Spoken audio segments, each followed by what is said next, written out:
Jadi kita harus antisipasi. Namanya petani makhluk hidup, kita harus punya mindset atau punya pikiran itu adalah lebih baik mencegah daripada mengobati.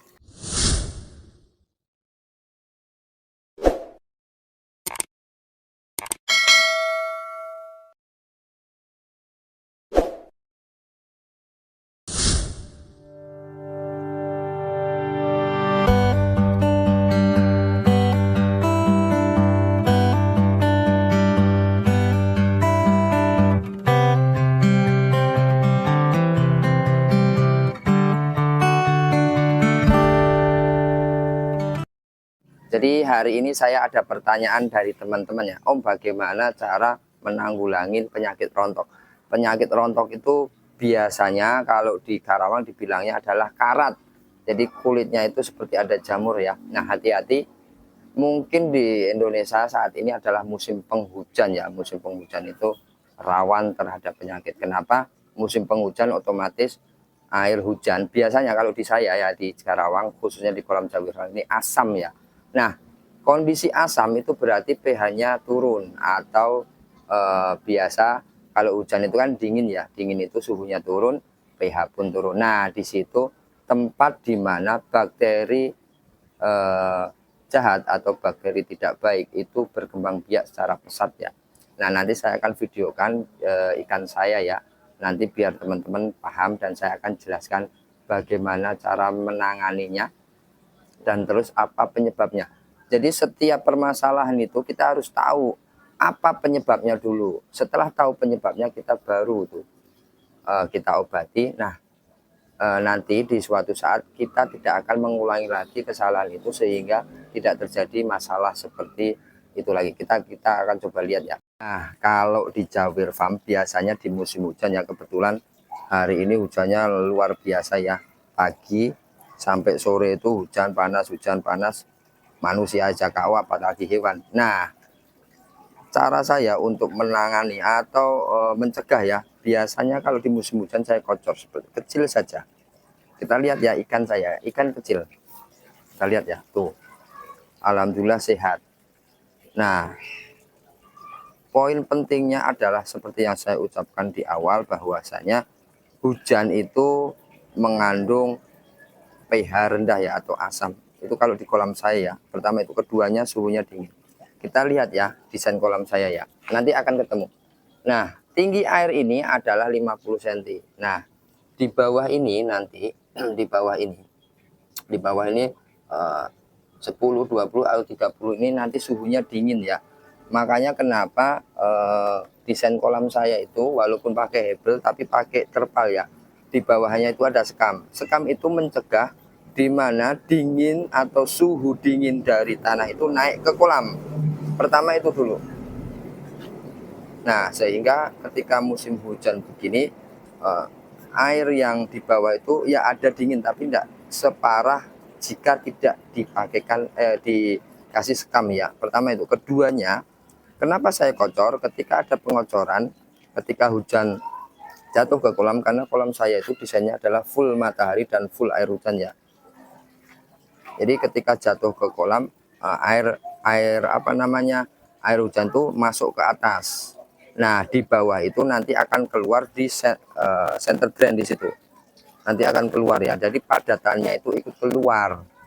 Nah, untuk air atasnya kita kocor dengan air baru supaya air itu bercampur, air atas, air bawah, air bawah ya, air tengah sebenarnya. Kalau air bawah nggak mungkin ke atas, karena dia nanti akan terbuang ya padat-padatannya itu. Nah, selanjutnya adalah ketika pemberian di musim penghujan, ketika kita memberi pakan banyak, katakanlah ya padat ya, sehari itu 3 kali. Kalau sekali 1 kilo berarti 3 kilo katakanlah ya. 3 kilo padatan itu akan menjadi amonia. Karena kenapa? Dia tidak akan bekerja dengan aktif, si bakteri baiknya itu atau probiotiknya tidak bekerja dengan baik ya. Karena kurangnya matahari karena hujan. Jadi semua saling berkesinambungannya, menyambung ya. Desain kolam, kocor air, matahari masuk, air hujan masuk, seperti itu. Nah, itu sebab akibat dari suatu cuaca atau suhu yang ada di Indonesia yang sekarang ini saat penghujan. Nah, untuk penanganannya bagaimana Om? Nah, penanganannya ketika sudah terjangkit penyakit seperti itu, saya biasanya pakai Inrofox. Contohnya ya, contohnya ketika ini ikan sudah jamur atau karat atau biasa disebutnya ya jamur lah ya, karat ya. Itu biasanya saya kuras total. Biasanya banyak yang mati di bawah, itu ambilin semuanya karena sejatinya ikan yang mati di bawah itu akan merusak air lebih cepat daripada si fases ikan. Jadi amonianya lebih tinggi daripada si ikan. Si fases ikan atau si padatan ikan itu. Nah, ketika ikannya sudah diambil yang mati-mati, nanti dikuras semuanya, ambil di bak. Biasanya ya ambil di bak. Saya kasih Inrofox namanya. Inrofox di mana dia akan obat jamur ya. Nah, setelah itu kita masukkan lagi, tapi dengan syarat air kolam ini nanti ambil air kolam sebelah, air hijau.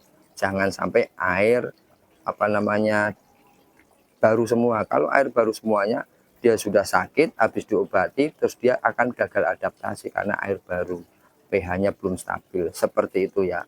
Jadi dari hulu sampai ke hilir, apa penyebabnya, pencegahannya seperti apa, dan cara pengobatannya seperti apa. Artinya teman-teman, jika terjadi sesuatu, itu adalah kesalahan kita. Kita adalah petani, tapi kesalahan kita itu kan apa namanya, cuaca, suhu itu kan juga berpengaruh. Jadi kita harus antisipasi. Namanya petani makhluk hidup, kita harus punya mindset atau punya pikiran itu adalah lebih baik mencegah daripada mengobati. Artinya kalau lele sehat, ketika musim hujan ya kita kocor. Desain kolam dari awal kita sudah kasih sekam supaya pengaturan suhu itu tidak terlalu dingin sama sekali. Seperti itu ya. Sebenarnya banyak banget. Saya harus bikin video mempraktekkan supaya teman-teman apanya lebih paham. Tapi karena saya pulang kerja dan mendapatkan pertanyaan itu, saya akan buat ya hanya omongan saja. Tapi paling tidak teman-teman itu punya kisi-kisinya ya. Bagaimana pencegahannya, bagaimana untuk mengobatinya. Nanti boleh bertanya, boleh apa namanya sharing-sharing di saya. Kalau yang dekat di Karawang, saya di Karawang ya tepatnya, nanti silakan berkunjung nih, nanti kita akan lebih apa namanya detail lagi seperti apa. Oke ya, itu saja, mudah-mudahan bermanfaat. Jika ada yang kurang boleh ditambahkan karena memang manusia tempatnya kurang dan tempatnya salah ya. Saya mengakui itu. Dan yang lain adalah cara budidaya dimanapun, pengobatan ketika penyakit atau apapun itu beda-beda. Beda-beda ya. Kalau menurut pengalaman saya di kolam saya seperti ini. Jadi terima kasih, salam sukses bersama petani lele Nusantara. Salam hangat dari Kota Karawang, Jawa. Terima kasih.